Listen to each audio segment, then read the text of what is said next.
বললাম দুটো নারকেল নিতে, নিলই না, একটাই নিল, দেখেছো? তো যাই হোক, শুভ সকাল বন্ধুরা, তুমি সকলে কেমন আছো?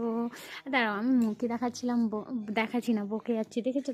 আরে সকাল থেকে আমি শুয়েছিলাম, ওই দাদুটা এসে ডাকছে, বলছে চল নারকেল পারবো। তার কালকে বাবা বলেছিল নারকেল পাড়ার কথা, তো তার জন্য পাড়তে এসেছিলো। তো যাই হোক, চলো আমাদের পুচকে কি করছে দেখি। ভদ্রের অবস্থা দেখেছো?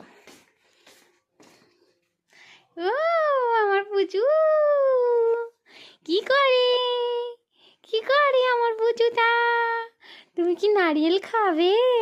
খাবে তুমি নারিয়েল? হাসিটা দেখো, পুকুলু হাসি। না না, আমি নেবো না, আসতে হবে না। কেমন দেখতে? গাধাটা কি করছে? গাধাটা কি করছে রে? গাধাটা শুধু শুয়ে আছে, বলে স্কুল নেই তো।